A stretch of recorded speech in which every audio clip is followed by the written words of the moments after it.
Hi అండి. Welcome back to our YouTube channel Vijitha's food court. ఈరోజు మనం స్నాక్లోకి చల్ల పునుగులు ఎలా ప్రిపేర్ చేసుకోవాలో చూద్దాం. దానికి మనం మైదా పిండిని అలాగే కొంచెం శనగపిండిని కూడా తీసుకుంటున్నాను. అందులో పుల్లటి పెరుగుని యాడ్ చేయాలి. అది తీయగా ఉన్నా పర్లేదు, నో ప్రాబ్లం. సో అందులోకి బేకింగ్ సోడా ఇంకా అలాగే టేస్ట్కి సరిపడా ఉప్పును కూడా వేసుకోవాలి.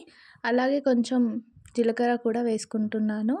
ఇంకా సన్నగా తరిగి పెట్టుకున్న కరివేపాకు రెబ్బలు, ఇంకా ఉల్లిపాయలు, పచ్చిమిర్చి, కొత్తిమీర కూడా వేసేసి కొద్దిగా వాటర్ పోసుకుంటూ మనకి మంచి కన్సిస్టెన్సీ వచ్చేంత వరకు నీట్గా కలుపుకోవాలి. సో ఇది నైట్ ప్రిపేర్ చేసి పెట్టుకున్నా పర్లేదు, చాలా బాగుంటుంది.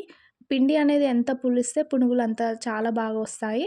సో టైం లేదు అనుకుంటే ఒక 1 అవర్ ముందు అలా ప్రిపేర్ చేసుకున్నా కూడా నో ప్రాబ్లం అండి.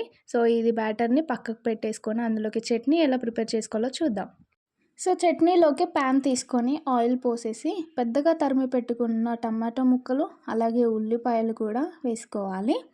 ఒక 4 వెల్లుల్లి వేసుకుంటున్నాను.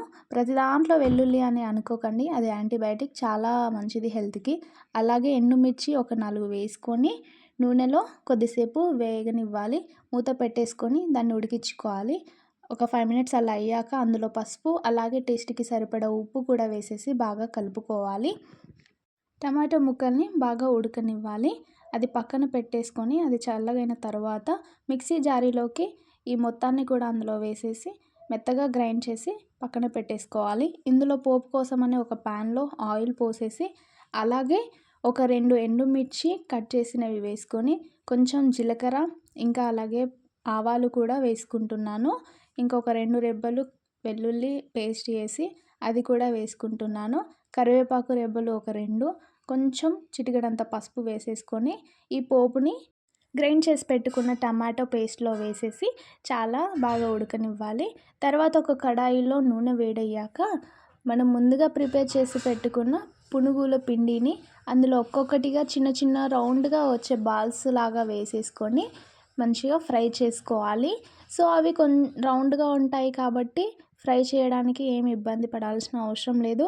ఇలా గరిటెతో ఇలా రౌండ్గా అంటూ ఉంటే అది ఈక్వల్గా మంచి గోల్డెన్ బ్రౌన్ కలర్లోకి వచ్చేంత వరకు కూడా వేయించుకోవాలి. అవి తీసేసి కొద్దిసేపు పక్కన పెట్టుకుంటే ఆయిల్ అంతా పీల్ చేసుకుంటుంది. సర్వింగ్ బౌల్లోకి సర్వ్ చేసుకుంటే చాలా టేస్టీ అయిన అందరూ ఇష్టపడే చల్ల పునుగులు రెడీ. Thanks for watching.